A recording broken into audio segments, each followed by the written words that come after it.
Queridos amigos e amigas, sejam todos bem-vindos a mais esta edição do Café Filosófico, 89ª edição, com o tema Deus está morto? Relendo Nietzsche. Para estar conosco e conversarmos sobre isso num diálogo, eu convidei para mais uma vez juntos filosofarmos o querido professor Paulo Petronilho, que é filósofo, graduado em letras, mestre em educação e em literatura, doutor em filosofia, professor adjunto na UNB. Muito obrigado, querido, mais uma vez. Eu me chamo Will Goya, a minha formação é em filosofia clínica e quero falar a partir do meu espaço de terapia em consultório com mais de 18 anos de experiência. Vamos lá, né? Muito obrigado. Eu selecionei para começo 3 trechos de 3 obras de Nietzsche, para então refletirmos e estabelecemos uma livre conversação aqui. Feita essa primeira parte, nós teremos uma outra com o microfone aberto e todos dialogarmos juntos, tudo bem? Primeiro, um trecho de A Gaia Ciência, aforismo 125, diz Nietzsche: não ouviram falar daquele homem louco que em plena manhã acendeu uma lanterna e correu ao mercado e pôs-se a gritar incessantemente: procuro Deus, procuro Deus. E como lá se encontrassem muitos daqueles que não criam em Deus, ele despertou com isso uma enorme gargalhada. Para onde foi Deus? Já lhes direi, nós o matamos.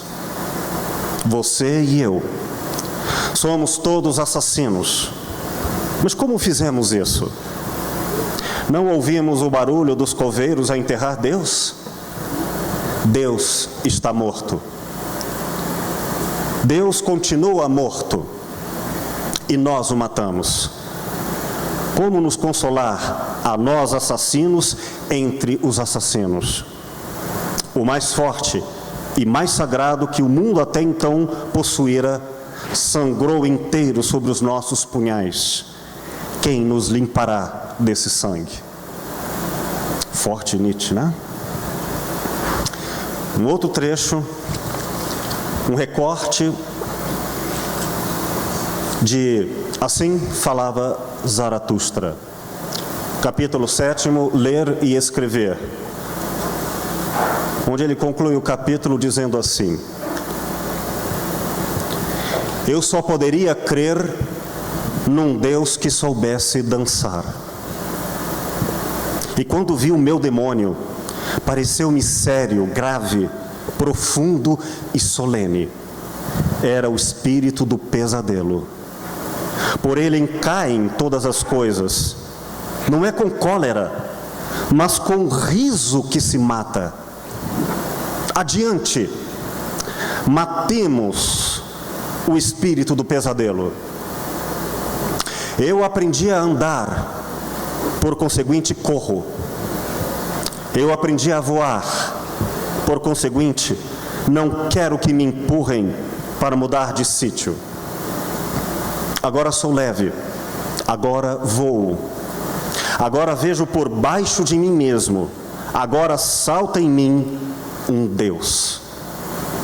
Assim falava Zaratustra. E mais adiante, da obra Et Homo, Eis o Homem, capítulo 4, Porque sou um destino, aforismo 8. O conceito de Deus foi arquitetado como antítese da vida, tendo sido reunido nele, em terrível unidade, tudo o que havia de abjeto, de venenoso, de calunioso, todo ódio mortal contra a vida. O conceito do além do mundo verdadeiro foi criado para desprezo do único mundo que existe, para não conservar mais em relação à nossa realidade terrena qualquer objetivo, determinada razão ou alguma finalidade. Os conceitos de alma foram inventados para ensinar o desprezo do corpo, tornando-o doentio, isto é, santo, para opor-se a todas as coisas que merecem ser tratadas com seriedade na vida. Querido professor e amigo Paulo, o que quis dizer, e a partir disso, o que hoje podemos pensar sobre a frase de Nietzsche, Deus está morto?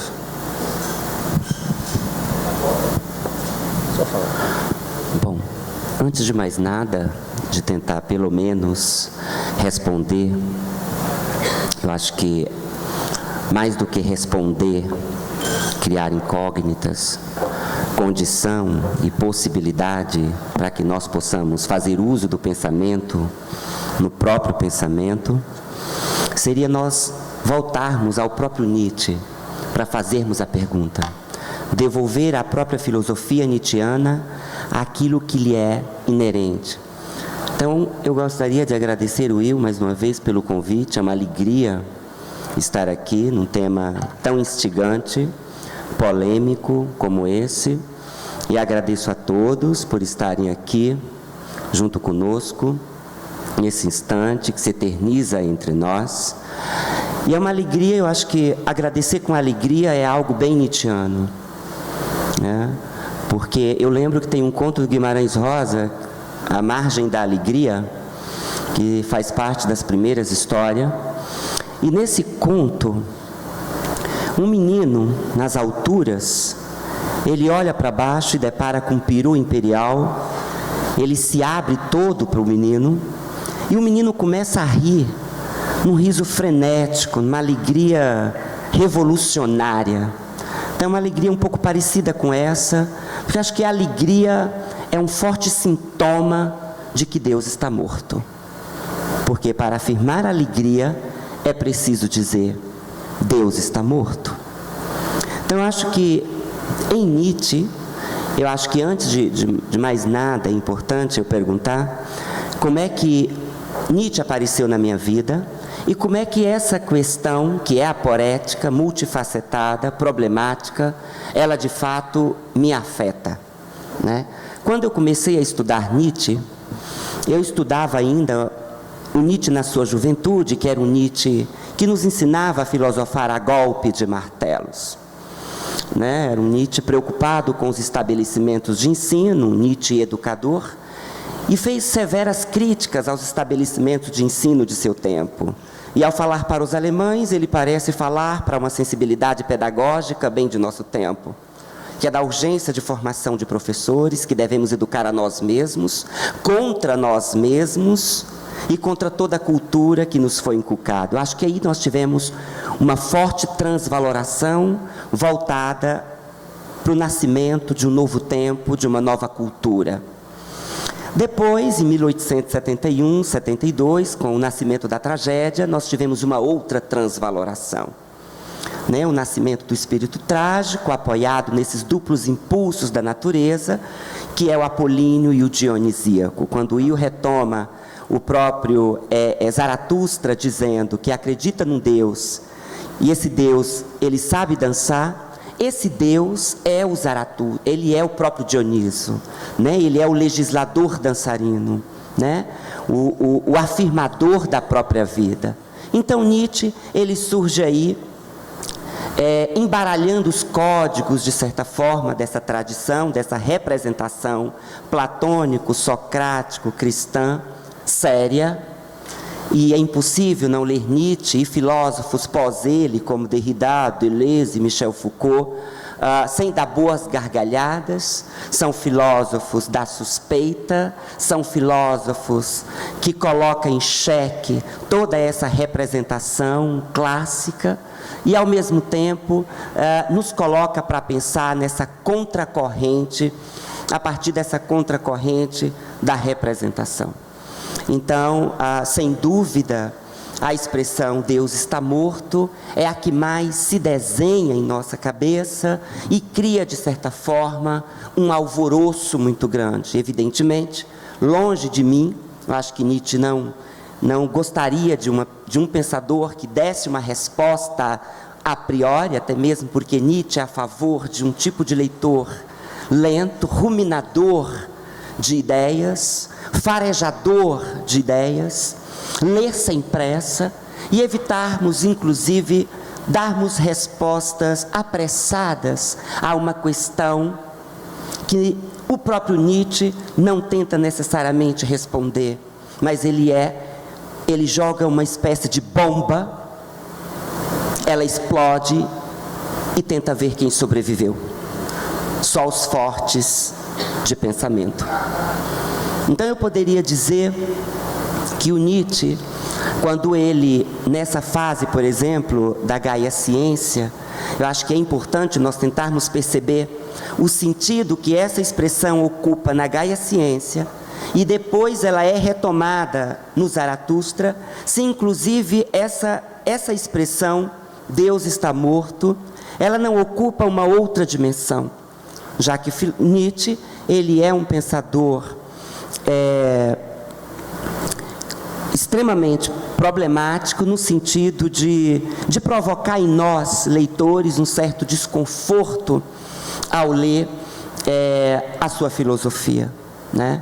Então, na Gaia Ciência, quando ele coloca, se não me engano, no aforismo 125, a figura do louco, eu acho isso extremamente importante para pensar, é uma figura de um louco que está no mercado, no meio da multidão, e anuncia que Deus está morto, nós o matamos, e depois o próprio Zaratustra, que não deixa de ser um outro louco, que também diante da multidão, e o Zaratustra, ele é lido por muitos teóricos na contemporaneidade, pelo viés da literatura.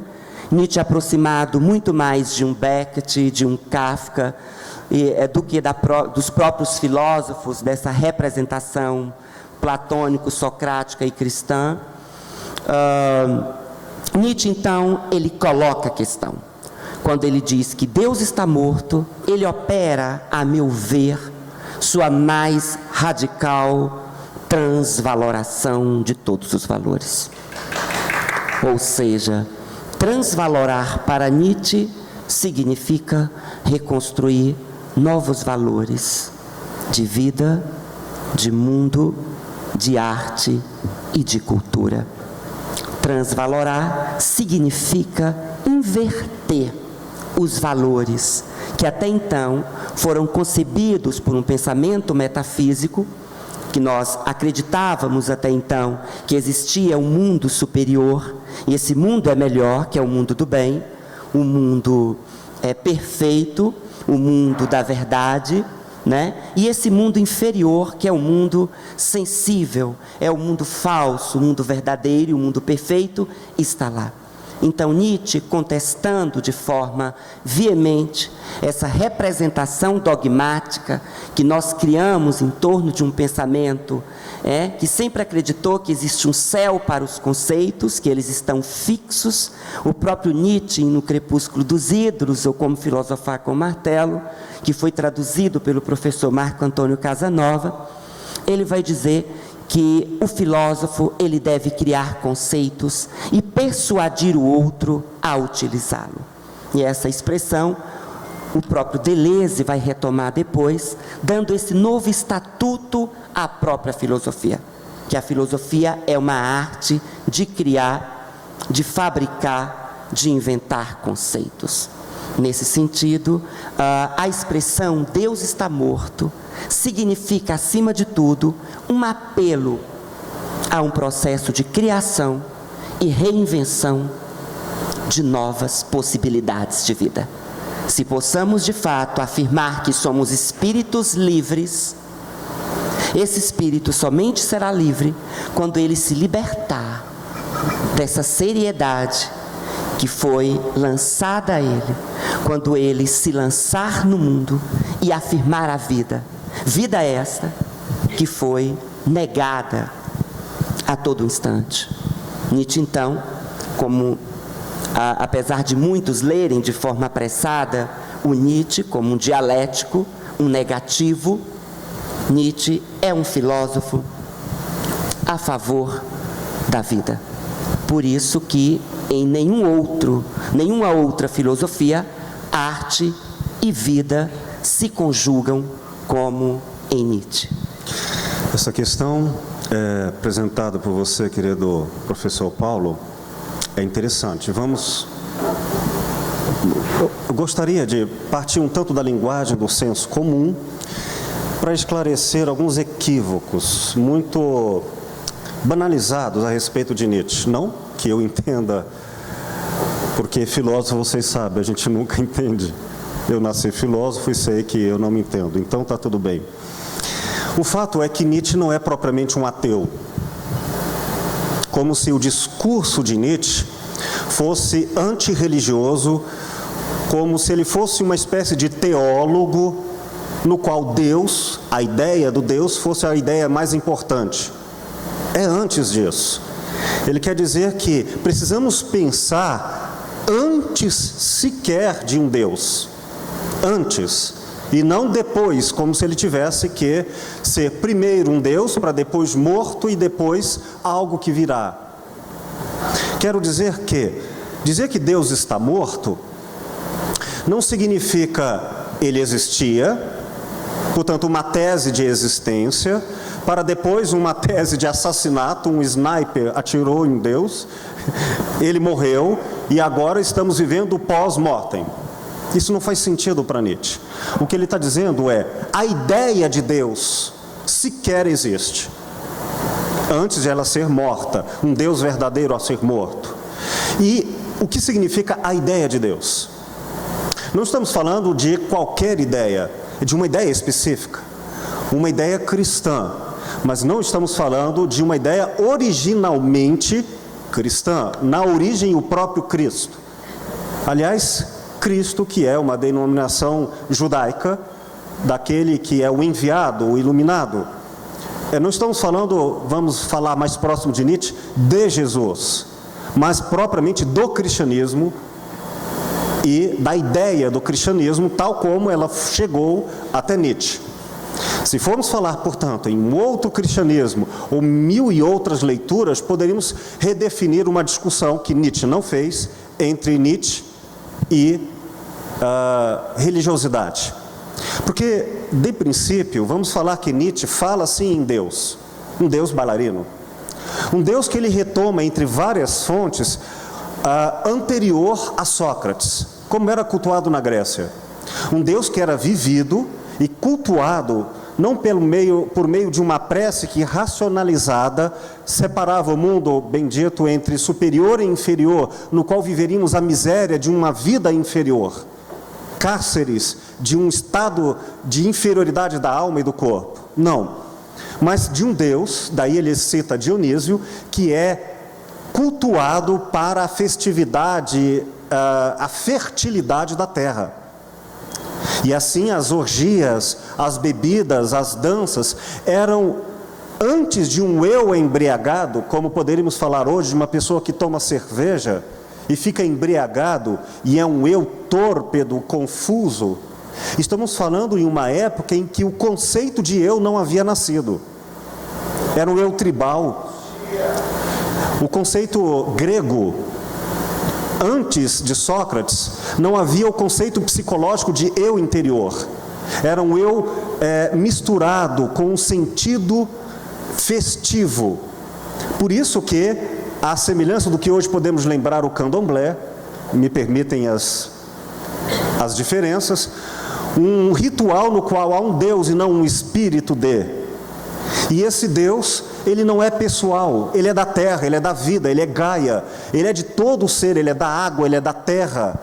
É um Deus, portanto, que ao incorporá-lo, e a palavra incorporar faz sentido para Nietzsche, era cultuado a um nível tal que somente no êxtase se poderia conhecer Deus. Portanto, não é um Deus intelectual, é um Deus vivido, dançado.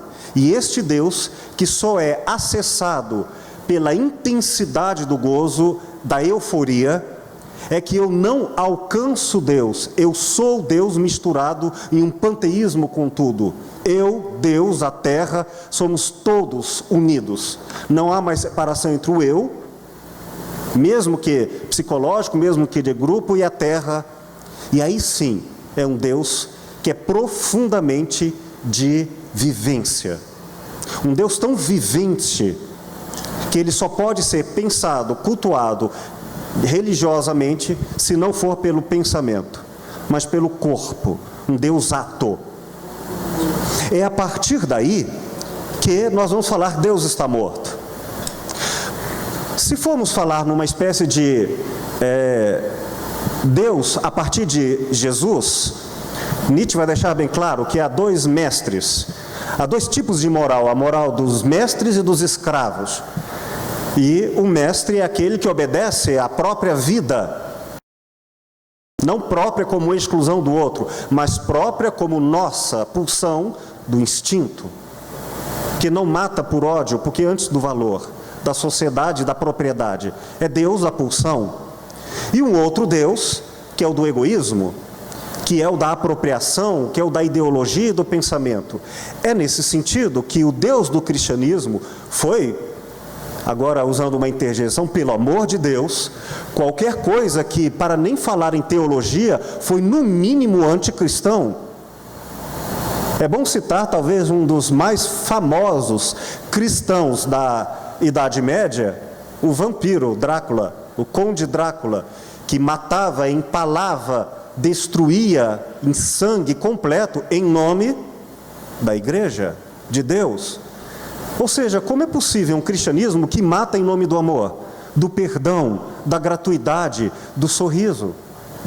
Portanto, é contra tudo isso que diz Nietzsche, precisamos matar esse Deus cristão, no qual os cristãos, dizendo ele, o único verdadeiro cristão morreu na cruz, e falando então não dos mestres, mas dos escravos, aqueles que obedecem o pensamento alheio e não por si próprio, não percebem a contradição de um cristianismo que já não é uma defesa da vida, mas da escravidão em nome de Deus, no qual nós vemos no século III depois de Cristo, quando o cristianismo deixa de ser primitivo, histórico e original, um Deus vivido pelos cristãos, e se torna um Deus político, imperador, e a igreja se torna apostólica do Império de Roma.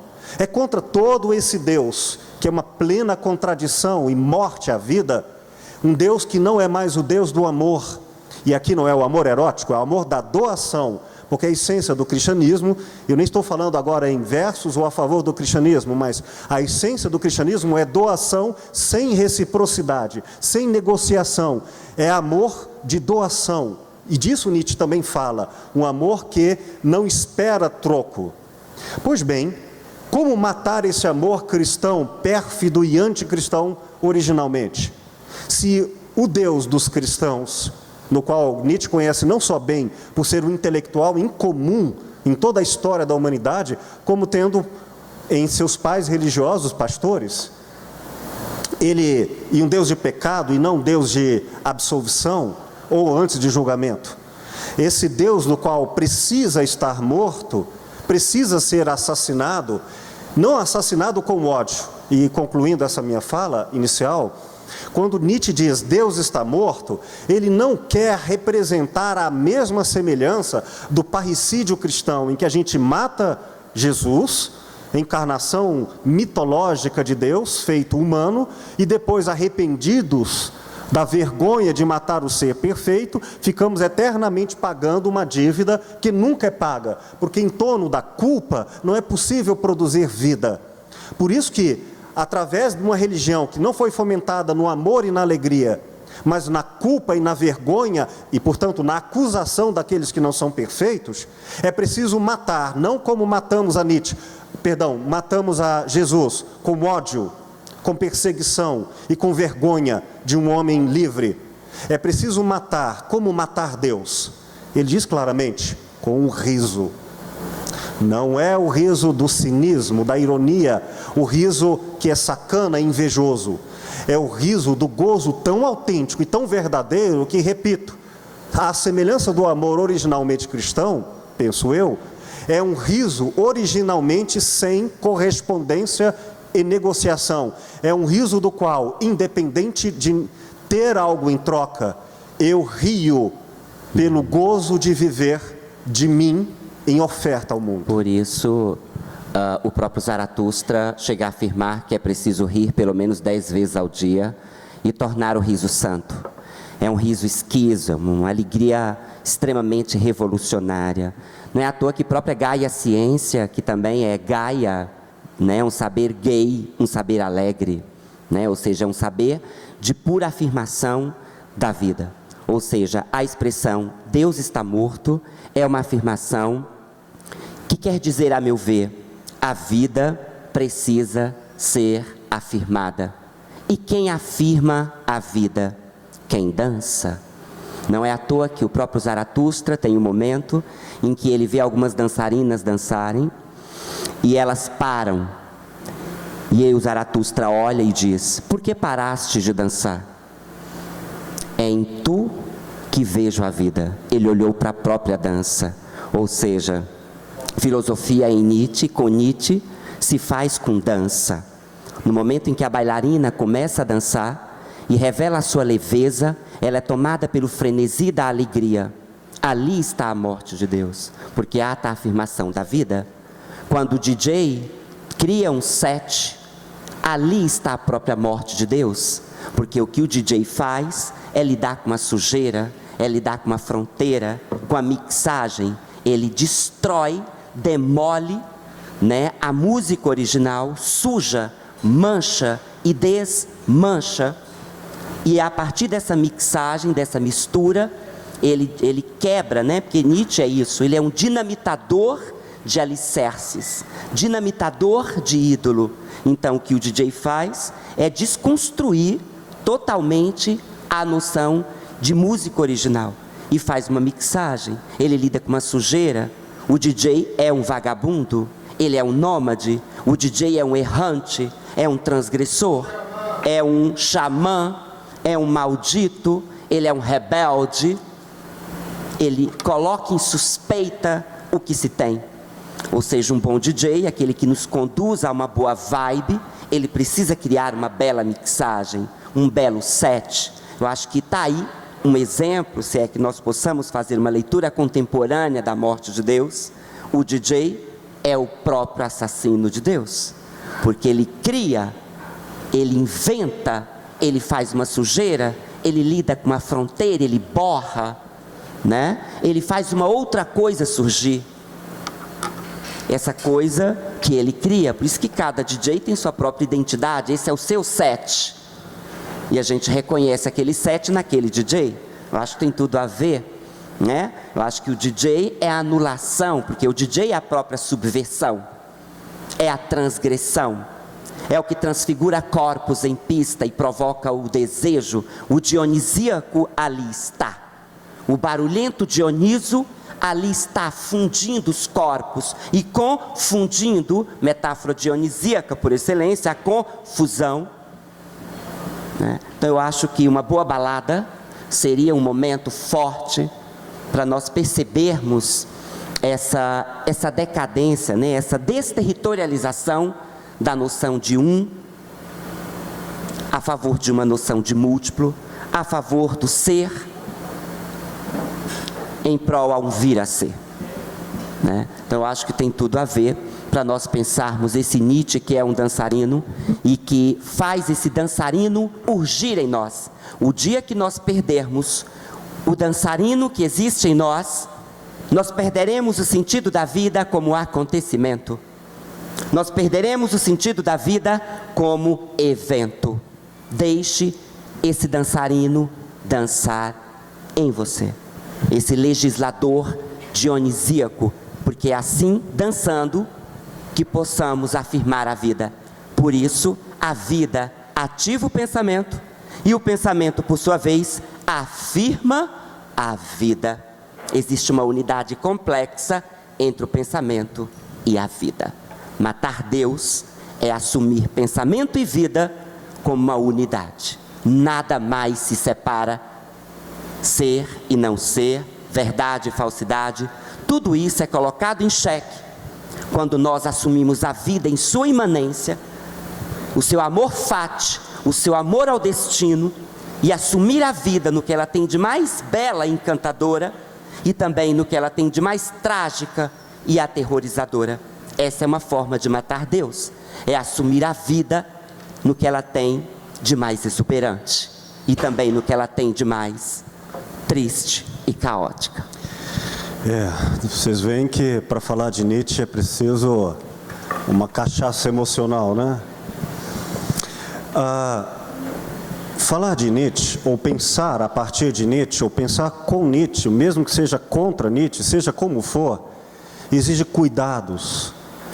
Porque Nietzsche nasce, lembremos-nos, na Alemanha, palco da Primeira e Segunda Guerra Mundiais, no qual o discurso nietzschiano é reproduzido como um discurso de ódio,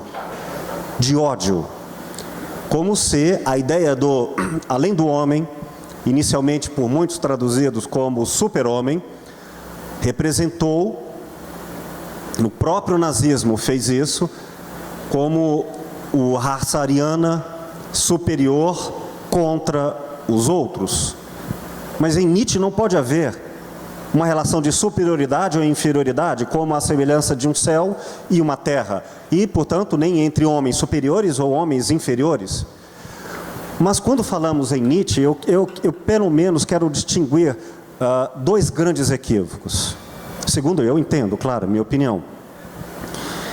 Esse equívoco de um Nietzsche teológico, como se Nietzsche fosse um antirreligioso à semelhança de quem assume um ódio à religião.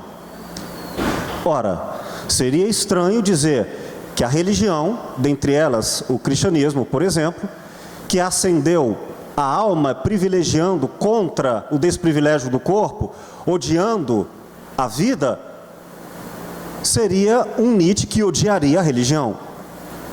Como eu posso dizer que aqueles que odeiam são errados porque eu os odeio? O discurso é o mesmo. Então Nietzsche não é apesar de ser um pensador do martelo e do confronto, não é um pensador do ódio. Isso não é fácil, porque aparentemente Nietzsche fala de destruição como ódio. Então é fácil semelhar Nietzsche a um nazista ou neonazista, nos dias de hoje. Não é, portanto, um homem que vai destruir e odiar uma espécie de mundo errado para estabelecer um mundo certo.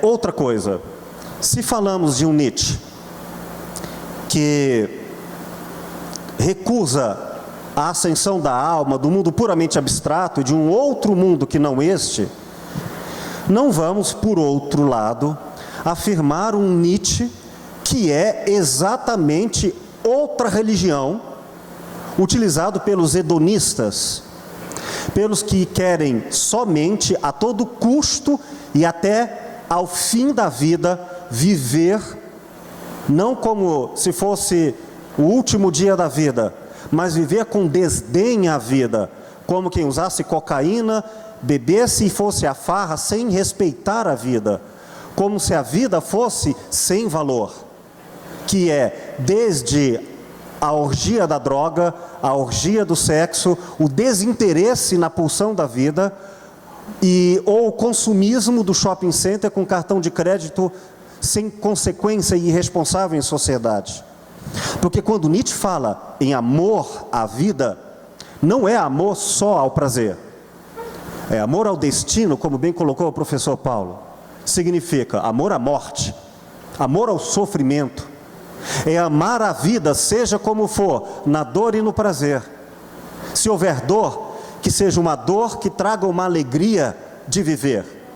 Uma dor do guerreiro que sabe que vai morrer, mas luta como um herói. Não o herói do super-herói que nunca morre, mas o herói que vai morrer, mas morre por uma causa, e cuja causa é a sua sociedade, a sua vida, aquilo que os povos antigos entendiam como a excelência do Deus. É viver em nome de uma causa e não morrer pela falta de um valor essencial. E esse valor essencial é a vida, não uma ideologia. Então, eu quero desfazer o Nietzsche, que é um aparentemente teólogo desses terroristas que vão contra e odiando os religiosos. Muitos ditos nietzschianos, que Nietzsche não gostaria que tivesse seguidores, usam Nietzsche para atacar religiões. Esses não entenderam Nietzsche. É um filósofo do amor, da vida, do entusiasmo, e não da destruição dos outros, mas sim do eu próprio. Depois não é o Nietzsche da farra, puro desinteresse à vida, gozo desinteressado, não. É uma vida que produz potência de vida e não fraqueza.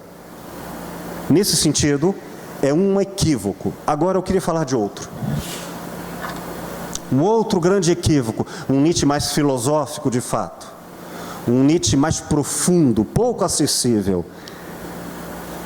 Mas antes dele, eu queria falar da perspicácia do renascentista Erasmo de Roterdã, em uma obra que foi das mais incrivelmente geniais, o Elogio da Loucura.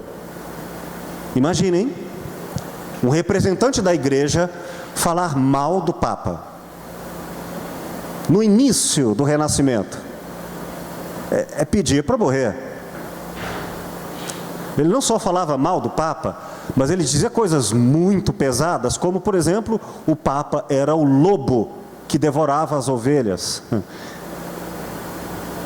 Olha, se hoje em dia a gente já correria o risco, imaginem fazer isso século XVI, século XVII.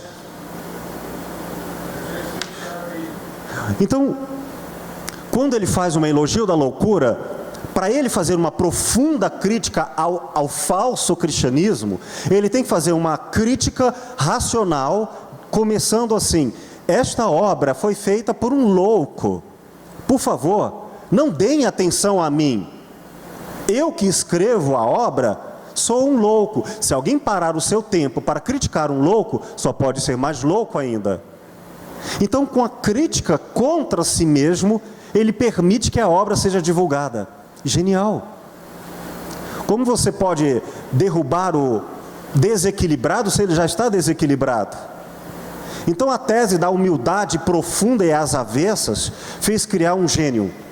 Nietzsche usa um pouco dessa estratégia, recupera a figuração do louco. Mas que louco é esse? Não é o louco da demência do palhaço em si, é o louco que recusa a racionalidade industrial, a racionalidade moderna ou o individualismo egocêntrico. Quando diz Deus está morto, não é o Deus teológico que ele está indo atrás. Vamos pensar como nasceu Deus. Nós podemos falar de um Deus medieval, Deus do Império Romano, um Deus de poder militar. Ok, esse já o conhecemos pela força histórica do papado. Mas eu quero falar de um outro Deus, o Deus da razão. O Deus no qual só é verdadeiro aquele que argumenta. E a partir da Bíblia, impressa de Gutenberg, só é verdadeiro aquele que está escrito na Bíblia. Não é mais a Bíblia da oralidade, no qual se conversa a respeito. É a Bíblia do texto positivado em lei, no qual eu uso o documento como a verdade estabelecida em fato jurídico. Pois que a partir do século XVII, a verdade deixa de ser uma relação de diálogo, como acontecia desde o mundo antigo até o mundo escrito, e se torna a argumentação factual do texto, traduzindo entre muitas consequências um exemplo simples. Um professor de ética, nos dias de hoje, que tenha doutorado e pós-doutorado em ética, pode ser o mais profundo canalha, mas ele é respeitado como um grande conhecedor de ética, porque tem seus livros publicados e tem uma autoria acadêmica que lhe dá poder nos títulos da racionalidade, seja enquanto filósofo, professor, médico, juiz, ao exemplo que nós vemos tão facilmente de que o título, o jurídico, o documento é uma vergonha contraditória à vivência. Ou seja, o título mata a vida. É desse tipo de Deus que é preciso matar, o Deus do poder da razão. E concluindo rapidamente, vamos ver como nasce esse Deus. Ele nasce com as meditações de René Descartes, que em 1600 escreve os passos de alcançar o pensamento puramente racional, a partir do qual todo o mundo moderno deverá estabelecer como legítimo, que é assim. Conhece a expressão penso logo existo? Em resumo, diz ele, eu sempre me enganei, até de boa fé, quando achava que uma coisa era certa e tempos depois via que estava errado, inclusive nos sonhos. Quando achava que estava vivendo a realidade, ao acordar percebia que estava iludido. Ainda mais quando há má fé. Quando as pessoas querem mentir, iludir, e nesse sentido, para ir contra a igreja romana, Descartes apresenta uma tese: não vamos acreditar agora na força do Deus institucional, vamos acreditar na força da razão. Então eu vou duvidar de tudo, para só acreditar no que for racionalmente provável, comprovado, logicamente fundamentado. Então eu vou duvidar de tudo, e vou duvidar tão radicalmente, que eu vou duvidar até de mim mesmo, para dizer, nem eu vou ser postulado da verdade. Só que tem algo que, para os que creem, é até mais forte do que eu existo. Deus existe. Essa é a essência do pensamento até 1600, o pensamento medieval. Então eu vou duvidar até que Deus existe, que eu existo. E quando eu duvidar de tudo, só resta uma única certeza. Ora, se eu duvido de tudo, até que eu existo, que Deus existe, logo eu existo só por duvidar de tudo. Nesse sentido, Descartes não só estabelece a morte do Deus da crença, como precisa do conceito de Deus para estabelecer um novo princípio de toda a razão. Se nada existe, eu existo. Concluindo, Descartes estabelece o princípio da verdade de todo o mundo, o individualismo, o eu. E esse eu, ele fundamentou o industrialismo, o individualismo e depois o eu psicológico, que se tornou a maldição, daí o maldito, mal colocado, mal expresso, de que dane-se todo mundo, o niilismo do desinteresse. Eu quero que tudo morra, desde que eu ganhe minhas vantagens, desde que eu prevaleça em minha vontade. E aí a minha vontade destrói o mundo. Eu versus todo mundo. Eu versus a minha religião, religião do meu eu versus o outro. Em resumo, o eu que é mais importante que o mundo, o eu que é mais importante que os outros, ou o meu Deus, que é mais importante que todas as outras ideologias religiosas, esse Deus do egoísmo e esse eu do individualismo precisa morrer. Quando Nietzsche diz Deus está morto, ele quer matar também o eu está morto. Deus, centro de tudo, e o eu, centro de tudo, está morto. Só resta uma outra vida. Hoje a gente pode traduzi-la como ecologia, o nós, a vida, não o eu vivente contra os outros. Que Deus está morto, nesse sentido, vale a pena dizer, o Deus dos individualistas está morto. Perfeito. Uma boa pergunta seria, por que a figura do louco, ela é tão importante, e por que Nietzsche escolheu um louco na Gaia Ciência, e escolheu também um Zaratustra para anunciar também a morte de Deus? Qual é o sentido disso? Qual é o estatuto disso? Ou seja, o louco deve ser encarado aqui como aquele que tem o espírito livre, livre de todas as amarras, ligada a uma verdade, né? O próprio Zaratustra, no final, tem um momento que ele diz que o verdadeiro mundo acabou por se transformar numa fábula. Ou seja, em Nietzsche, tudo é, a partir de Nietzsche, tudo é interpretação, é véu de Maia, é ilusão. né? Ou seja, esse mundo que até então era tido como centro, que é o mundo verdadeiro, perfeito, né? Que é o mundo do ser, ele passa a ser colocado em xeque em prol ao mundo que é provisório.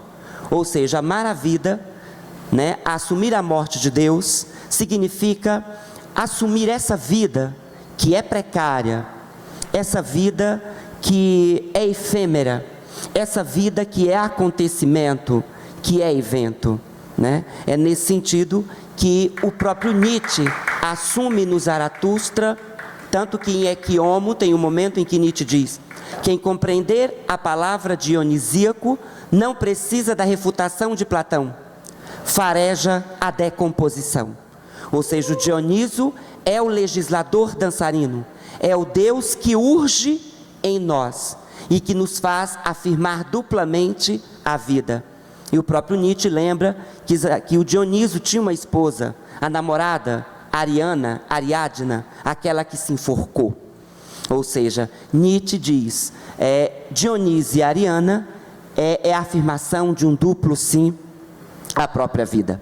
E viver, para Nietzsche, significa que é preciso aprender a viver de tal maneira que o sentido do viver é viver sem sentido.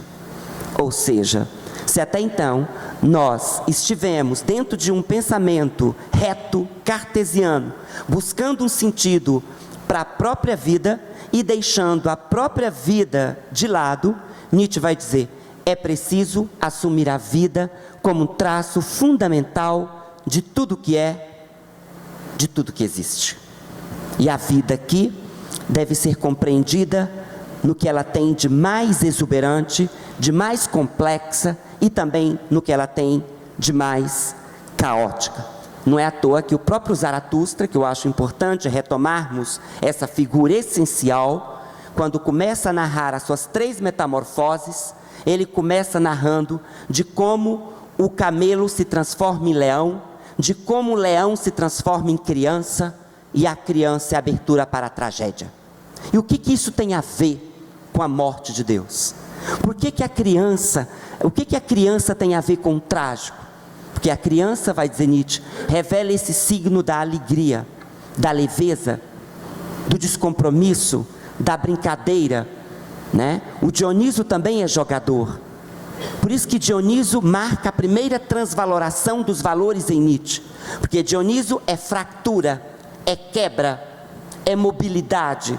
Dioniso é a possibilidade do vir a ser. O Deus Dioniso é central em todo o pensamento de Nietzsche, desde a sua juventude até o Nietzsche mais tardio. Porque o Dioniso não somente é o Deus do entusiasmo, mas ele é o Deus da terra. Amar a terra significa amar a vida.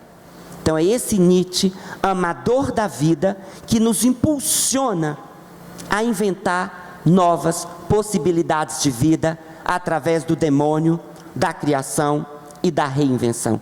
É preciso matar Deus, significa, a meu ver, a necessidade, a urgência de nos reinventarmos. Por isso o próprio Nietzsche vai dizer, em 1872, na Origem da Tragédia, que o homem deixou de ser artista e se transformou em obra de arte. Somente o fenômeno estético justifica a nossa existência. Daí a saída de Nietzsche para o campo da arte, porque a arte nos faz, de fato, dar um duplo sim à vida. E a gente sabe perfeitamente que a morte de Deus está também na poesia. Fernando Pessoa, Guimarães Rosa, mata Deus. O sertão é a afirmação do próprio diabólico, tanto que o personagem mor, Riobaldo Tatarana, quando narra Grande Sertão Veredas, de 1956, ele começa justamente falando disso. No nada, tiros que o senhor ouviu foram de briga, de homem não, Deus esteja, causa de um bezerro, erroso, cara de nem ser, cara de cão, e determinaram era o demo. Deus age, é na lei do mansinho, mas ele quando quer ser o moço, ele apimenta tudo. Poxa, Guimarães Rosa diz isso. Qual é o estatuto de Deus? já que é o diabo que está misturado em tudo, é ele que vira o mundo do avesso, é ele que mostra a revelia do próprio mundo, os avessos do sertão, os avessos da existência. Por que um herói demoníaco como Riobaldo Tatarana crê tanto em Deus e questiona tanto se ele existe ou não existe, e chama tanto a figura do demo, tanto que ele quer pactuar nas veredas altas, que depois são veredas mortas, com o diabo, e chega à conclusão: existe ou não existe? Para confundir a gente, que é uma criatura de confusão. Nesse sentido, Riobaldo e Zaratustra tem tudo a ver, porque sobem na montanha, de certa forma, e a montanha de Riobaldo é o sertão, o mundo, para anunciar que Deus não existe. O que há é o diabo na rua, no meio do redemoinho. Tanto que ele diz que o diabo vive dentro do homem, são os crespos do homem, é o homem arruinado ou é o homem do avesso. Isso para mim é uma mostra de que Deus está morto. Nesse sentido, Clarice Lispector, por exemplo, quando estreia em 44 com Perto do Coração Selvagem e coloca na boca de Joana, né? Papai, inventei uma poesia, eu e a minhoca, o que vou fazer agora? Vai brincar? Já brinquei. Vai estudar? Já estudei, então não me amole, Joana. Meta a cara na parede. Clarice Lispector é uma bárbara. Assumir o selvagem coração da linguagem é assumir a morte de Deus. Então não pode ser assumida a partir de um ponto de vista teológico, religioso, mas assumir de uma forma ampla, no sentido de que matar Deus significa assumir sempre uma posição criativa, e para isso exige que sejamos capazes de pensar o impensado, pensar aquilo que ainda não foi pensado. Exige um pensamento artista, um pensamento que assume a vida como um traço fundamental de tudo que é, de tudo que existe. Matar Deus significa, a meu ver, fazer de cada instante um instante eterno.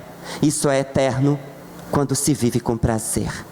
Isso é eterno quando você assume esse demônio da criação que urge em nós. Aí você se desperta para novas tonalidades afetivas e afectivas. Bah, que lindo. Queridos, olha só. Nietzsche não foi o único, por assim dizer, ateu. Dos conhecidos, talvez seja a epígrafe da modernidade. Mas podemos falar em, talvez, 3 primeiros pórticos que abrem a pós-modernidade, a negação da modernidade de Descartes e Newton. Eu falo em Nietzsche, quando afirma a desnecessidade e, mais do que isso, o perigo de um Deus ego-racional que mata a presença do outro das relações. Quando Karl Marx apresenta também a necessidade de não furtar o homem à luta de construir as próprias relações, e para isso destitui Deus como fuga dos que não querem a luta entre os homens, a busca da melhoria da sociedade, ou, em outras palavras, por mais ideal que seja a caridade, ela não seria necessária e pode se tornar ideológica se antes não buscarmos a justiça. Não precisaríamos de caridade se fôssemos justos? E Freud, quando nos apresenta o erro, o perigo do cinismo maldoso, do cinismo violento, no qual moralistas dizem que assumem as virtudes cristãs, mas Freud chama de racionalização a falsa sustentação em vida desse discurso moralista. A exemplo, por exemplo, a exemplo da inveja disfarçada como sendo justiça. Pensemos numa pessoa que não aceita a corrupção nos dias de hoje. e que, portanto, diz: não queremos que tais corruptos ganhem tanto dinheiro com o mundo, com tantas pessoas passando fome. Mas Freud verificaria até que ponto, se lhe fosse dado as mesmas condições de tal corrupto em ter vantagens de gozo e a garantia de que não lhe fosse descoberto, você também não gostaria de ter isso. Então, vê-se claramente que não é inveja, não é a maldade que está sendo descoberta. É, na verdade, um valor que se parece cristão e é verdadeiramente anticristão. Os grandes moralistas são grandes traidores da religião. Nesse sentido, repito, não podemos usar Nietzsche para endossar os teólogos que querem dizer que Nietzsche é contra Deus, como se Nietzsche fosse um teólogo anti-Deus. Mas eu tentarei exemplificar isso com um caso clínico. Alguns anos atrás, há uns 14 anos atrás, eu atendi em consultório como filósofo clínico, o que recorrentemente recebo dramas existenciais. Por existenciais quero dizer identitários, pessoas que se veem, se identificam com um certo drama no que elas chamam de a essência de si mesmas. Portanto, mexer com tais dramas é mexer com, fenomenologicamente, e elas dizem: isso sou eu. E eu coloquei no meu livro A Escuta e o Silêncio e utilizei para apresentar a metodologia da filosofia clínica em consultório, a filosofia que ajuda a pessoa a pensar sem pensar por ela ao seu próprio modo, seja um pensar racional, emocional, corporal, ao seu próprio modo. Portanto, é uma filosofia da escuta, no qual respeita o jeito e a estrutura de pensamento de cada um. Eis o caso, em resumo: uma família religiosa, no qual pai e filha brigavam muito e se ofendiam.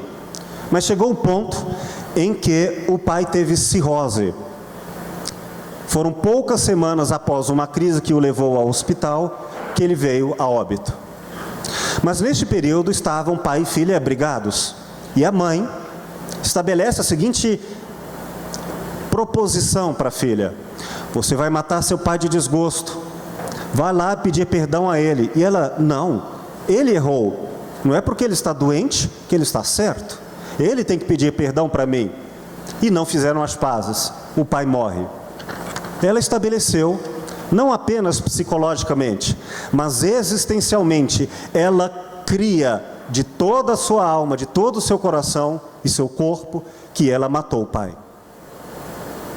Ainda que seja uma pessoa com formação acadêmica, dessas que sabe que se chinela virada não mata o pai racionalmente, emocionalmente acredita que matou, creu em sua existência que ela matou o pai. Como tirá-la disso? Ela entrou em profunda depressão. A mãe me a trouxe ao consultório. Depois ela decidiu continuar a terapia. E, para esclarecer apenas algumas ideias, uma pessoa profundamente religiosa, e eu pensei, lembrando de Nietzsche, como Nietzsche, por exemplo, poderia ajudá-la a pensar a própria existência de forma religiosa, a que a religião não fosse motivo de tristeza, mas de alegria, não fosse motivo de vergonha e culpa, mas de entusiasmo e dança, já que ela é inclusive uma garota que gostava muito de dançar e já não conseguia mais viver e queria morrer, porque matou o pai. Assim creu. Pesquisando, eu vi e trouxe para ela como, nos seus próprios argumentos, na sua própria interpretação da religião, nós vemos a ideia de que Pedro negou Cristo 3 vezes, e mesmo assim não deixou de ser cristão. E mesmo diante da morte de Cristo, ele não deixou de exercer a alegria, depois de perceber que ele havia traído o seu mestre. Mas ele percebeu que para seguir o seu mestre no cristianismo, ele precisava seguir a essência do que ele acreditou, que é este Cristo não morre, que ele vive essencialmente não lá fora, mas no coração. E essa é a essência do cristianismo. Viver por uma doação. E esse Deus dos cristãos, que em tempos passados era um Deus que não estava do lado de fora, mas apenas vivido naqueles que de todo o seu coração viviam, mostrei a ela que ela, em nome da religião, não estava sendo cristã. Em nome da religião, estava traindo o próprio cristianismo, que era feito da ressurreição. Mas eu quero mostrar para vocês uma espécie de, se me permitem assim interpretar, nietzschiana, religiosa, Madre Teresa de Calcutá. De que forma Madre Teresa matou Deus? É um exemplo, mas muitos outros podem ser colocados. Madre Teresa, na cidade ao sul da Índia, em Calcutá, era professora de inglês. Mas quando ela percorria as ruas, ela via tanta miséria, que como fazer outra coisa senão antes matar a fome das pessoas, antes de qualquer ideologia. E quando ela iria, até de boa fé, dar comida a quem estava passando fome, e ela não tinha recursos para isso, sabe onde ela procurou comida? Sabe onde? No lixo. Só que de uma maneira inteligente, reciclagem do lixo. Porque os próprios indianos, em suas diferentes castas, comiam do lixo. Ora, se o lixo é recurso e o Estado não dá recurso para matar os pobres, vamos aproveitar melhor o lixo, por exemplo, antes dele se misturar. Um lixo como uma colheita antes de virar algo inútil. Ela ajudou pessoas a trabalharem com o lixão, a organizarem o lixão, a transformarem o que hoje nós fazemos no mundo e no Brasil, uma falta de desperdício do que acaba virando lixo. Mas muitas pessoas não queriam aceitar a ajuda de uma religiosa. E na Índia, perguntavam a ela, não raramente, qual o Deus que você acredita, para que eles soubessem se poderiam ou não aceitar a ajuda dela. Sabe qual era a resposta comum de Madre Teresa? Se eu posso dizer, uma resposta bem nietzschiana. Ela dizia, meu Deus é você. Ela não defendia nenhuma teoria, nenhuma teologia, ela defendia a vida. Ela defendia o estabelecimento do direito à vida, de que não há pensamento, teoria ou individualidade, nem religião maior do que amor à vida. E esse é o Deus nietzschiano, é o Deus da vida, o Deus que dança a possibilidade de vivermos, e não eu, em nome de uma religião, viver deixando os outros morrerem pelo egoísmo da razão, de que eu tenho direitos e o outro não. Madre Teresa, se me permitem, é um exemplo de um pensamento nietzschiano sem faltar com a religião. E é possível rever Nietzsche, por isso o tema releitura de Nietzsche, em várias situações, com ateísmo ou sem ateísmo, mas com toda certeza, sem ódio e com amor à vida.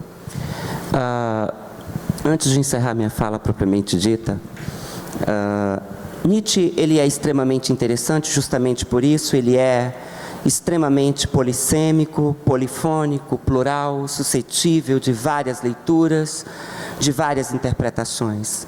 Há quem lê, por exemplo, Zaratustra de Nietzsche como um fenômeno literário, como coloca, por exemplo, esse Nietzsche ao lado de um Samuel Beckett, do próprio Kafka, né? Ele, inclusive, é muito mais lido pelos estudiosos da literatura do que necessariamente pelos filósofos, né? Eu lembro que eu estudei muito pouco na própria filosofia o Nietzsche. Eu tive que vazar da própria filosofia para eu me entregar à escuta sonora de Nietzsche, né? E dialogava inclusive com os fora, né? Ou seja, os loucos, os malditos, os mal vistos, né? Então buscava na literatura, nos críticos da literatura, um diálogo com Nietzsche que me pudesse dizer, olha, é preciso ter coragem para dizer que Deus está morto. Não se diz Deus está morto e nós o matamos, porque não é tão simples assim. Isso tem uma carga extremamente complexa, e tem uma carga que é de responsabilidade política, estética e revolucionária. Os revolucionários, aqueles que anunciam uma vida nova, né? Aqueles que tentam dar um novo sentido à vida e não tentam mais se agarrar, eu acho que a melhor forma talvez de ler Nietzsche é contra Nietzsche, né? Eu não acredito em ídolos, né? Tanto que, ou seja, ele é um dinamitador de alicerce, né? Ele ou seja, nada de ídolos. Se nós temos uma pessoa que a gente idolatra, que a gente coloca no centro, isso a filosofia sempre nos colocou, estamos em volta do ser, né? O Parmênides, no seu poema, fala da deusa verdade, e essa deusa sempre prevaleceu ao longo de toda a cultura, e hoje nós estamos colocando esse logos, esse saber racional, essa verdade em xeque. Nos estudos de gênero, por exemplo, na contemporaneidade, nos estudos sobre sexualidade, quando nós tentamos colocar em xeque esses binarismos que a cultura nos inculcou, o masculino e o feminino, o singular e o plural, né? O uno e o múltiplo, a verdade e a falsidade, quer dizer, isso tudo, ou seja, Nietzsche, essa expressão, ela é tão forte e respingou toda a cultura de tal maneira que as ciências humanas todas se abalaram com essa expressão. Depois de Nietzsche, a filosofia não foi mais a mesma. Se hoje nós somos capazes de pensar problemas de gênero, de sexualidade, pensar a diferença, os subalternos, a marginalidade, aqueles que estão na margem, aqueles que não se enquadram no centro, num pensamento branco, eurocentro, masculino, normativo, porque a própria gramática ela é normativa, ela é binária. A gente aprendeu que existe o singular e o plural, masculino e o feminino, o artigo definido e indefinido, então ela é binária. Então eu acho que Nietzsche tem um papel extremamente importante aí, para que a gente possa inclusive pensar não esse sujeito uno, mas a multiplicidade, as múltiplas identidades que povoam em nós. Eu, gay, preto, de terreiro, imagina, quantas subalternidades cabem em meu corpo. Isso para mim é extremamente importante e visível quando retoma Nietzsche. Isso para mim é a anulação do logos, do centro, que foi inculcado, porque eu não sou cristão, eu não sou hétero, eu não sou branco, portanto, eu estou fora dessa representação, eu tento vazar, escapar, e é lógico, como todo maldito e rebelde, eu pago um preço muito alto por ser preto e por ser gay. Não é a mesma coisa de que você dizer eu sou branco e sou gay. Não é a mesma coisa eu sou lésbica e branca, eu sou lésbica e preta. Isso depende muito de quem está falando, é performance. É uma questão performática. A morte de Deus é uma questão de performance, porque é uma questão de interpretação. Porque uma coisa sou eu, que não sou cristão, que sou gay, e que não sou branco, que não faço parte dessa normatividade compulsória, que desafia a gramática, porque o meu lugar é o não lugar, é o entre lugar, entende? Que não aspira ao centro, portanto é uma figura estranha, porque desassossega, rouba a paz do centro, do logos. Isso é muito sério. Assumir a morte de Deus não é para qualquer um, e não é meramente uma questão retórica, é uma questão de atitude de vida, é um modo de vida. Sou preto, sou gay e falo desse lugar. Aí você se assume enquanto uma multiplicidade que pensa e que age. Aí você é revolucionário.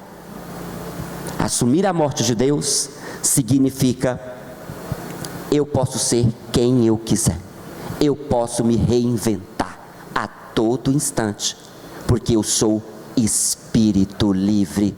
Só os loucos sabem. Meu amigo, a morte de Deus me faz lembrar a morte de Gandhi, que era, em sua casta, como diziam sobre ele era hinduísta, e enquanto indiano ele lutou contra as castas e em favor de uma humanidade comum. E por defender não uma religião, nem o próprio hinduísmo como centro das relações de vida entre nós, incluindo os não religiosos, incluindo aquilo que no cristianismo implica também o não religioso, algo que Jesus estabeleceu como inimaginável, o inimigo, o amor até o inimigo. Quando Gandhi reafirma tudo isso, ele diz: eu sou ateu, eu sou indiano, eu sou muçulmano, eu sou judeu. E ele apresenta tudo isso, ele está matando o Deus egocêntrico, o Deus ideológico, e aquele que o fez, como todos os que mataram esse Deus eu racional do poder. O que aconteceu com Gandhi? Foi assassinado por hindus. Então, matar Deus e assumir essa coragem, do qual o querido professor Paulo fala, como fizeram tantos, como fez Sócrates, quando disse que não seguiria mais os deuses da sua época, mas seguiria o Deus da sua própria racionalidade, afirmando que havia um daimon, ele próprio, e inspirava-se por ele, pagou com o preço da morte dos deuses, o próprio assassinato. Então, quando Deus está morto, morre o individualismo, e acirra-se o ódio dos individualistas para a morte do ego e do indivíduo. Os grandes humanitários mataram este Deus, porque antes se deram a vida de todos. Parabéns, meu querido. Nietzsche também fez algo parecido, embora o estilo de Nietzsche seja da porrada. E eu vou terminar essa nossa primeira parte para estabelecermos um diálogo daqui a pouco com a sua autobiografia em Ecce Homo, com apenas um pequeno trecho. Diz ele: tenho grande medo de ser algum dia santificado. Desse modo compreenderão porque eu publico antes este livro. Deve ele evitar que se abuse do meu nome. Não quero ser santo, prefiro ser eu um palhaço. Muito obrigado a vocês. Voltaremos daqui a pouco para um debate com o microfone aberto.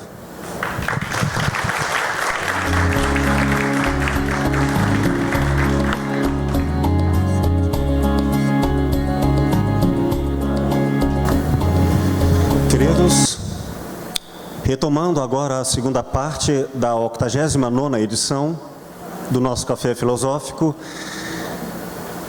com o título Deus está morto? Relendo Nietzsche. Hoje, 20 de agosto de 2017, e o nosso querido convidado, o professor Paulo Petronilho, filósofo, graduado em letras, mestre em educação e em literatura, doutor em filosofia, professor adjunto na UNB. Vamos agora convidar a quem queira, por gentileza, se aproximar do microfone e fazer suas perguntas e considerações para dialogarmos. Por gentileza. Sem briga, um de cada vez. Por gentileza, diga seu nome e suas considerações. Sou Benedito Agostinho, já fui aluno do professor Will. Também é sempre uma alegria poder escutá-lo. Na verdade, minha pergunta é pensar nessa perspectiva da relação da justiça no sentido quê? Do sofrimento, dessa perspectiva que a gente vê sobre diferente realidade, ou de pessoa que é morta pela violência, ou esses atentados que a gente vê, e como pensar essa perspectiva da morte de Deus, encarando essa realidade e dizer, conceituar Deus a partir dessa realidade, dizer assim, dessas pessoas que não acreditam, mas nessa perspectiva, sim, talvez nem existisse Deus nessa realidade. Sim, entender um pouco, assim, diante do sofrimento, diante da morte, diante desse contexto de violência, diante da guerra, como pensar essa perspectiva, entrelaçando essa questão do riso, da alegria, mas pensar essa realidade e dizer assim, de fato, Deus já está morto há muito tempo, diante dessa realidade. Como encontrar essa perspectiva, de rever esse conceito da vida, da alegria, diante do sofrimento, de uma realidade que Deus não se encaixaria ou não caberia diante dessas realidades de sofrimento que a gente vê constantemente. De uma van, de um cara que entra numa van e atropela todo mundo. Como perceber essa perspectiva? Deus já não estaria morto ali, já não caberia ali mais naquela realidade.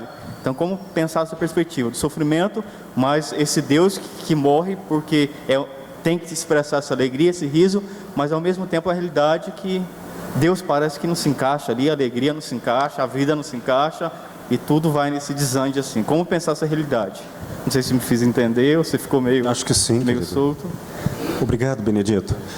Uma consideração inicial, e o professor Paulo com certeza vai aprofundar muito mais, retomando a leitura que Freud faz de Nietzsche, tentando recuperar essa crítica aos valores. Quando falamos em alegria ou dor, raramente falamos de uma experiência autêntica. Geralmente falamos de uma ideia da alegria, de uma ideia de dor. Como disse o professor aqui, até que ponto o nosso discurso é performático e não existencial, vivido, existir, é de dentro para fora. Muito pouco, às vezes, nós somos viventes das nossas próprias crenças, ou seja, ateus disfarçados de crentes. Nesse sentido, temos que ter cuidado quando os nossos valores não são apenas falsos, epidérmicos ou vazios. Quando eles são intensos na condição de falsos, intensos e poderosos como vazios. Porque o poder, quando é vivido, ele é destituído da necessidade de comando, porque ele é, repito, uma doação, é uma pulsão. Mas quando o poder se faz pela necessidade da submissão do outro para alguém se tornar grande, então este poder não é a alegria em si, mas a ideia da alegria. Nesse sentido, Nietzsche nos coloca o perigo não só do ódio, mas o perigo do amor. De que amor estamos falando? Não do amor à vida, mas do amor à ideologia. Eu vou citar aqui, ainda no capítulo 7 de Assim Falava Zaratustra, uma coisa que ele diz. É verdade, diz Nietzsche. Amamos a vida não porque estejamos habituados à vida, mas ao amor. Há sempre o seu quê de loucura no amor, mas também há sempre o seu quê de razão na loucura. Observe que muitas vezes nós amamos não por uma vivência do amor, mas apegados à ideia do amor. Então nós vamos colocar dois extremos que precisam ser desmistificados: o amor e o ódio. Ambos quase nunca representam aquilo que, de certa maneira, vamos recuperar em grandes filósofos como Nietzsche, a ideia da pulsão, da potência, a alegria, que inclui inclusive a dor. No conceito de alegria, é tudo o que estimula a vida. Vamos lembrar que, se uma pessoa percebe que vai morrer, a ideia da tragédia grega, no qual, diante da morte, mas antes da morte, porque ela é teatralizada, e eu saio do teatro, da vivência catártica, da experiência da morte, ou quase morte, se podemos dizer, eu saio de lá querendo viver. É como quem assiste um filme de Romeu e Julieta, e quase, ou melhor, creu que perdeu o grande amor da sua vida. E aí sai do filme querendo amar, porque percebeu que não amava de verdade. Então, quando o amor se aproxima da morte, quando a alegria e a dor se aproximam da morte, quer dizer, do destino trágico, que nasce o que nos livre, então estamos diante da potência. Logo, alegria de viver significa tanto o prazer quanto a dor, mas significa a intensidade da vida.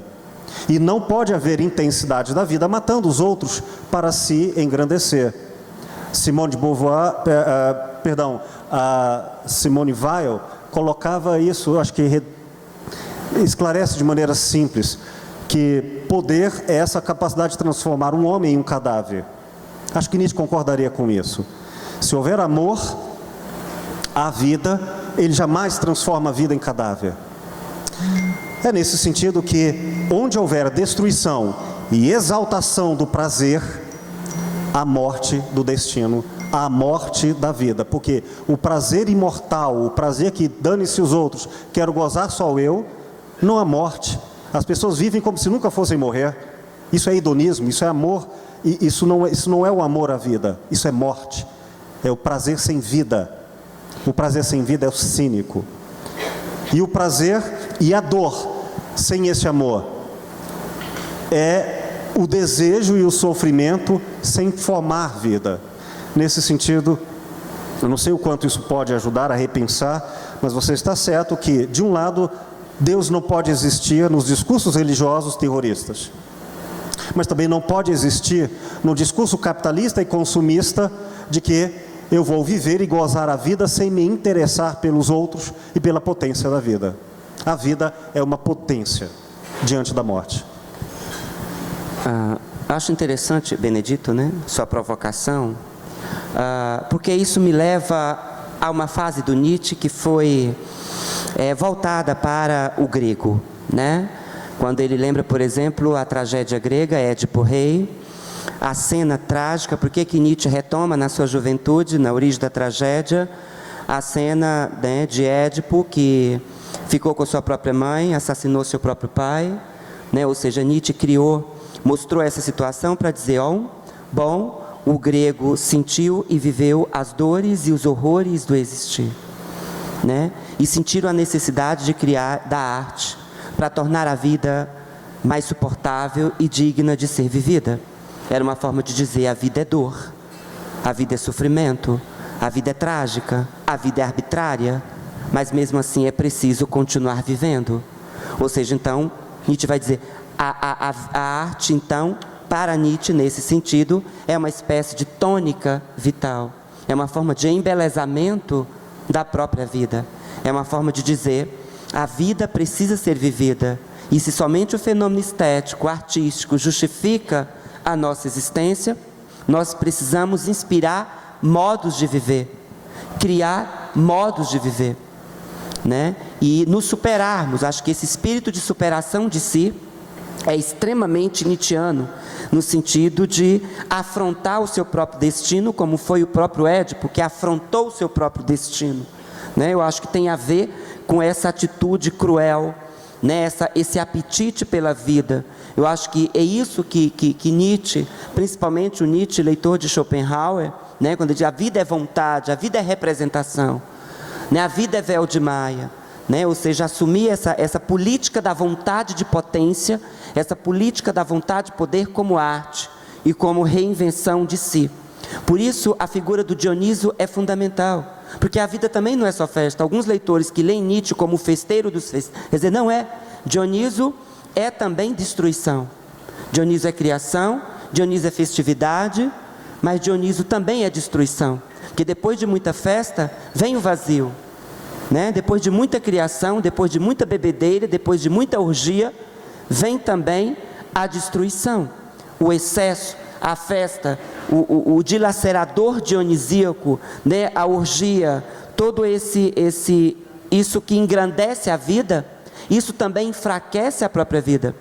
Então, quando Nietzsche faz esse apelo ao dionisíaco, é uma forma de dizer que a vida ela tem que ser valorizada a partir da sua festividade, né? Daquilo que nos torna alegre, mas ao mesmo tempo de dizer, olha, o dionisíaco também tem seu fundo trágico, no sentido dialético, no sentido negativo, né? Então, assumir a vida como acontecimento, assumir o destino, esse amor fati, é também assumir o sofrimento, Viver também é sofrer. Eu acho que é possível encontrar um gozo no sofrimento, um prazer no sofrimento. Essa é uma questão também nietzschiana, que eu acho extremamente importante para se pensar. Mais alguém?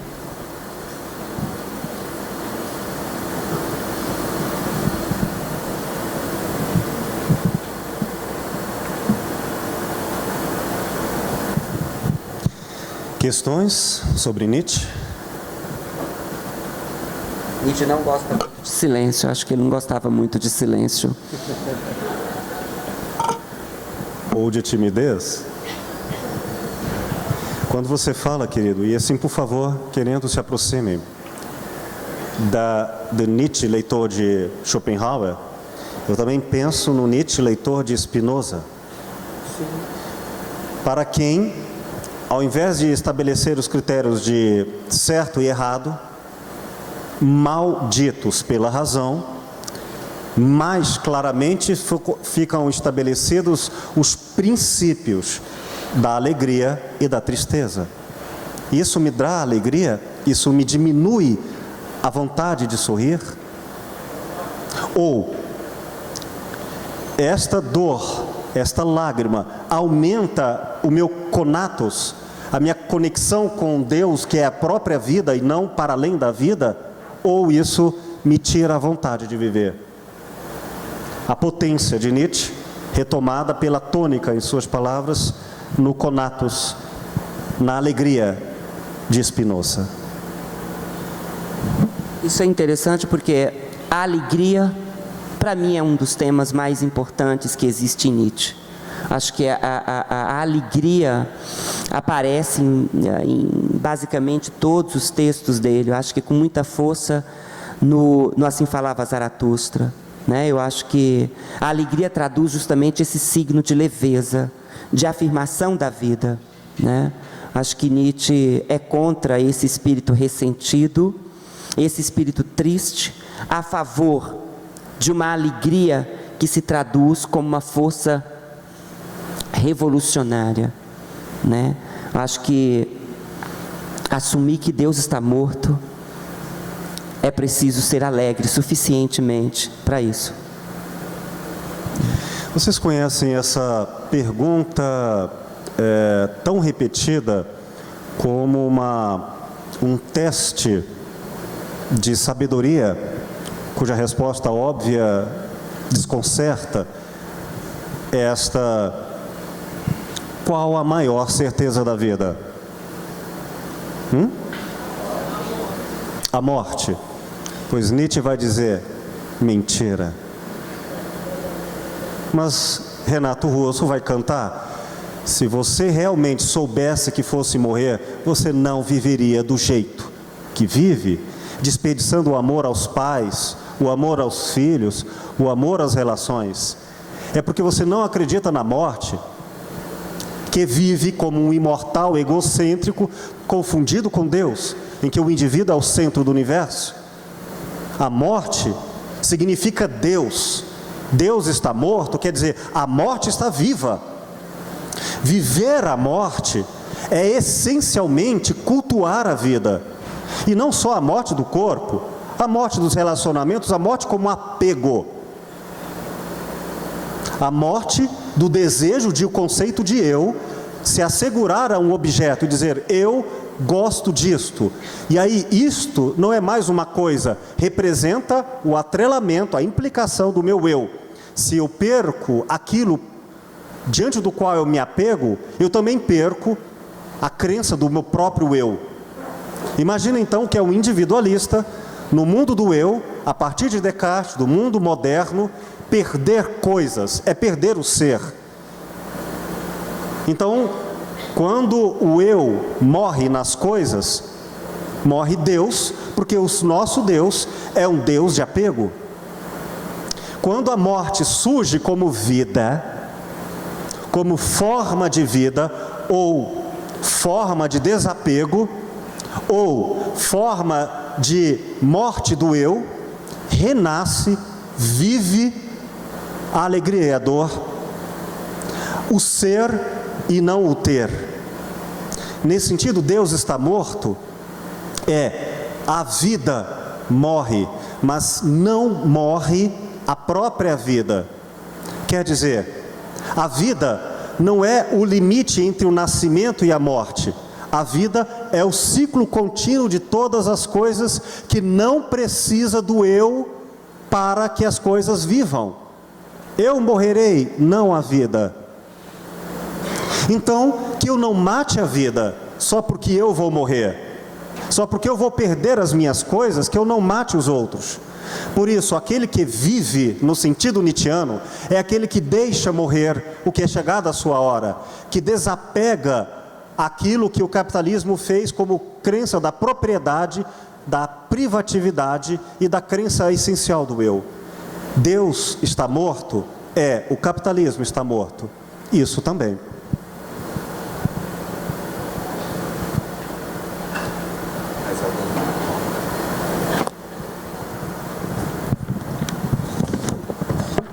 Oi, boa tarde. Boa tarde, querido. Meu nome é Watson e Perdão? Meu nome é Watson. Watson. Isso. Obrigado, querido. Queria perguntar ao professor Paulo.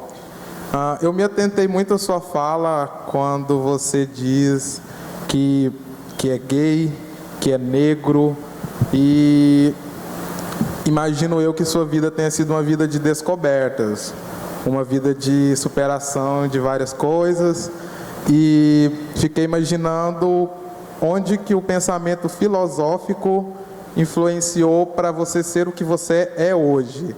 Porque imagino eu que muitas pessoas cheguem a dizer que você de fato não é negro, ou que questionem outras coisas na sua vida.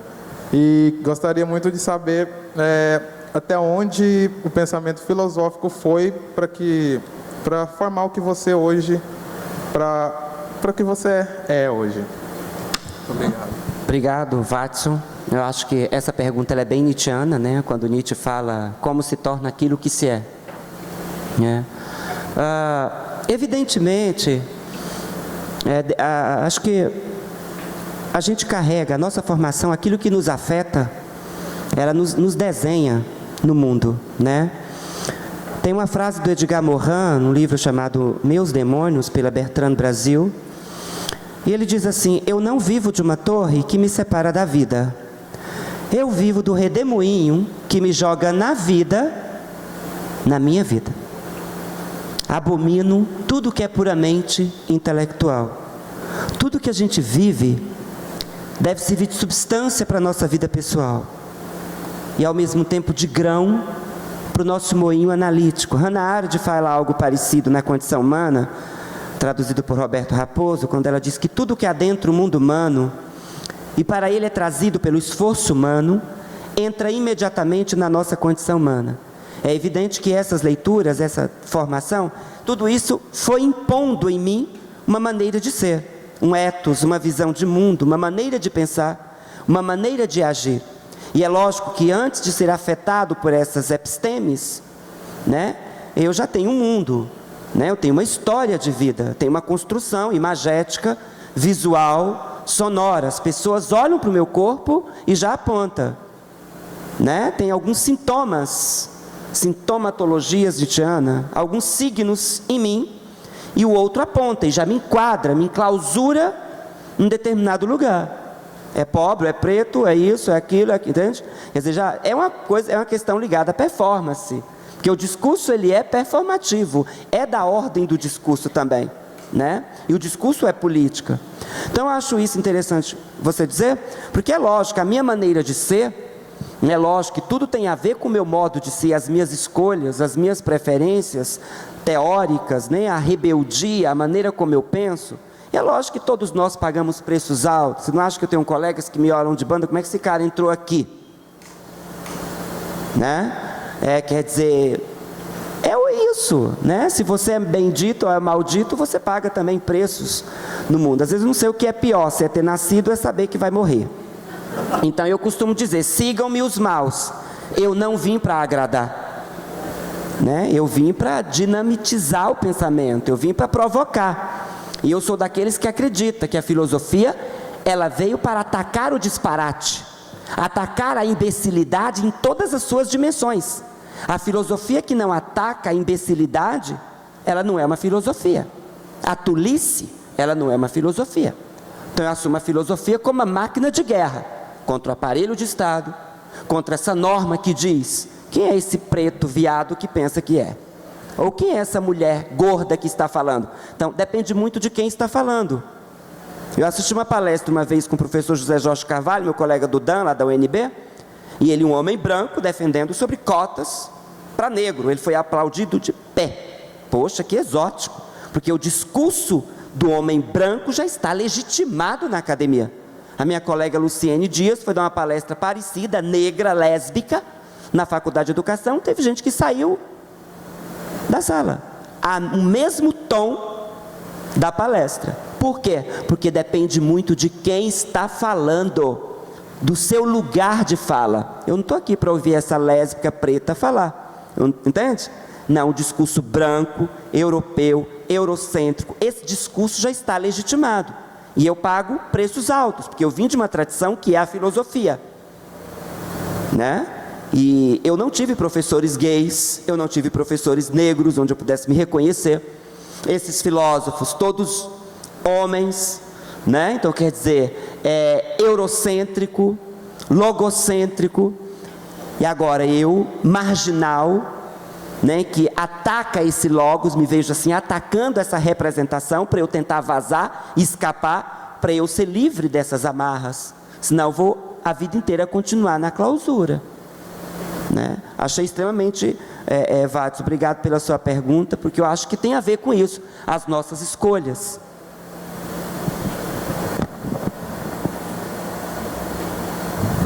Não percam a oportunidade, hein? Este homem aqui vale ouro, entre os que custam ouro. Ele vale vida. Mais alguém?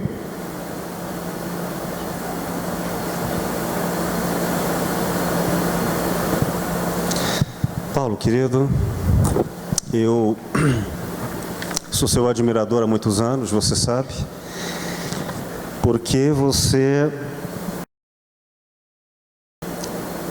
vive o que fala. E quando fala, essa fala é carregada de entusiasmo, é carregada de uma verdade sofrida e ao mesmo tempo entusiasmada.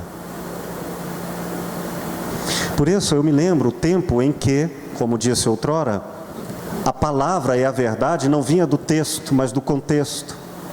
Ela é da oralidade, e não podia perdê-la para depois lê-la na memória. Ela era fati, ela era do instante, ela era do momento e do encontro. Não poderia ser postergada para depois eu leio isso, depois eu vivo isso. Por isso, encontrá-lo é sempre uma atualização da vida, por bem ou por mal, essencialmente verdadeira, autêntica, e isso me engrandece muito.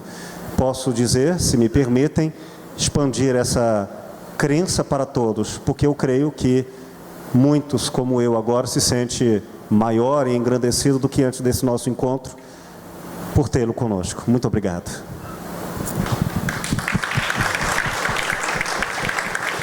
Então, agradeço mais uma vez, é uma alegria, como eu disse no começo, sempre estar aqui.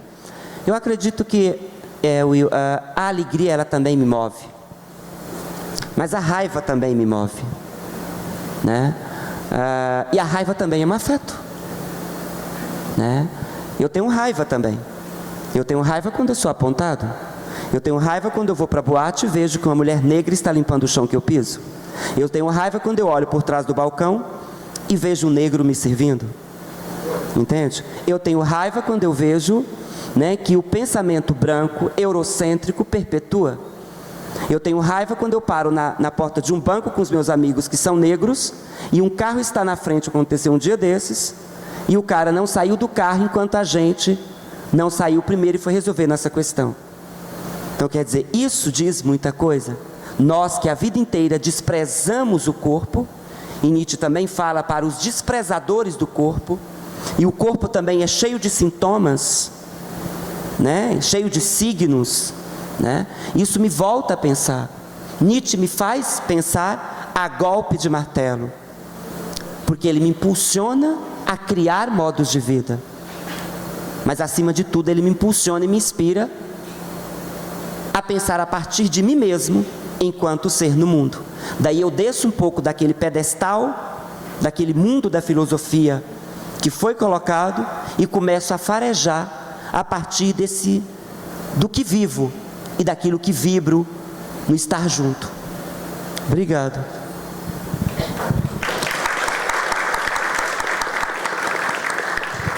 Muito obrigado, querido. Agradeço a todos pela presença e estaremos no nosso próximo encontro. Até lá.